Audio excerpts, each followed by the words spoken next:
8 pekerja Palaparing Timur Telematika tewas ditembak kelompok kriminal bersenjata. Para korban ditembaki KKB saat melakukan perbaikan tower BTS 3 di Kabupaten Puncak, Papua. Aksi penembakan ini juga melukai seorang prajurit TNI Pratu Herianto. Korban kini tengah menjalani perawatan di RSUD Mimika. Polisi tengah mendalami kelompok yang melakukan penyerangan terhadap para pekerja ini.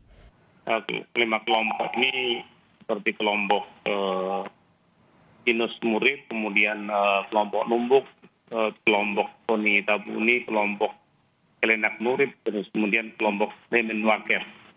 Memang dari informasi yang kita dapat ada beberapa kelompok ini melakukan gabungan akan melakukan balas dendam, dan kita masih lakukan pendalaman kelompok mana yang ada juga, mudah-mudahan segera kita dapatkan. Polres Puncak membentuk tim untuk mengevakuasi ke-8 korban dan 1 karyawan yang selamat. Tim Liputan Kompas TV. Selengkapnya soal kondisi korban serangan kelompok bersenjata di Papua termasuk pengejaran pada para pelaku, kita bahas bersama Kabid Humas Polda Papua, Kombes Ahmad Mustafa Kamal. Pak Mustafa, selamat malam. Selamat malam di Papua, selamat sore di Jakarta. Terima kasih Pak. Jadi saat ini apakah seluruh jenazah sudah dipindahkan? Jadi dapat kami informasikan untuk 2 kasus di Bioga, baik penembakan terhadap dan 8 karyawan, itu TKP-nya berbeda. Untuk rekan dari TNI, posisinya di distrik Bioganya di kota. Kemarin terjadi kekerasan, kemudian tadi pagi dapat dievakuasi ke Timika dan saat ini sedang melaksanakan perawatan secara intensif untuk penyembuhan korban. Namun untuk 8 korban lainnya sampai saat ini belum dapat kita evakuasi karena cuaca di perbukitan yang dibangun tower dari Telkomsel ini sangat terjal, kemudian cuaca tidak memadai sehingga heli tidak bisa mendarat di sana. Oke. Mudah-mudahan besok kita rencanakan untuk bisa kita evakuasi untuk memastikan peristiwa ini terjadi dan bagaimana posisi ke-8 korban dan 1 karyawan lain.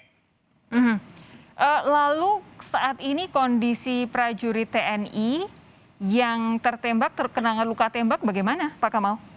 Saat ini sedang dirawat di rumah sakit daerah di Timika. Yang tadi pagi dievakuasi sekira pukul 7.45 sudah tiba di Timika. Mudah-mudahan kita mohon doanya kepada seluruh warga Republik Indonesia untuk bisa mendoakan korban segera sembuh dan kita segera juga bisa dapat tiba di lokasi di mana 8 orang dibantai oleh KKB. Mudah-mudahan kita juga segera dapat evakuasi seluruh korban sehingga kita untuk bisa memastikan bahwa juga akan lebih kondusif. Oke, tapi kondisi korban luka ini bagaimana? Lukanya parahkah? Lalu setelah terkena luka tembakan ini bagaimana kondisi prajurit TNI, Pak? Ini secara intensif masih dirawat oleh tim medis ya. Mudah-mudahan kita semua berdoa.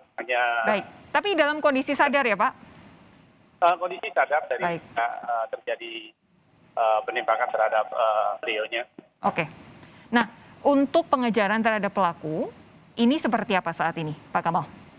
Jadi kita masih juga melakukan identifikasi terhadap para pelaku, baik yang ada di TKP 8 orang maupun TKP yang kedua, apakah pelaku ini sama, karena kita tahu bahwa Puncak Ilacah itu ada beberapa kelompok kriminal bersenjata, sehingga kita perlu pastikan untuk mendapat informasi dan keterangan untuk kita menindaklanjuti dalam proses penegakan hukum. Nah, lalu untuk di area penembakan ini apakah penjagaan akan diperketat? Karena saya bayangkan sulit rasanya kalau kemudian proyek BTS ini atau proyek satelit ini kemudian harus tertunda.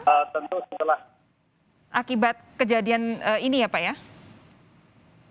Iya, tentu dari peristiwa ini kan menjadi pelajaran bagi kita semua, khususnya bagi warga masyarakat sudah berkali-kali Kapolres mengingatkan ya untuk tetap hati-hati dan waspada, apalagi terhadap kegiatan-kegiatan yang bersifat membangun.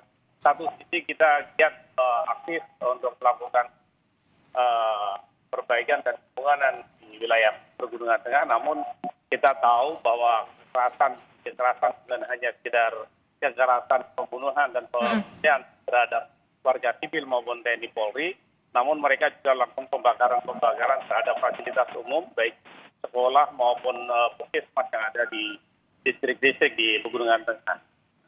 Baik, Pak Ahmad Mustafa Kamal, terima kasih sudah meluangkan waktu untuk Sapa Indonesia malam hari ini. Kami nantikan perkembangan selanjutnya ya Pak ya. Terima kasih. Selamat malam Bapak.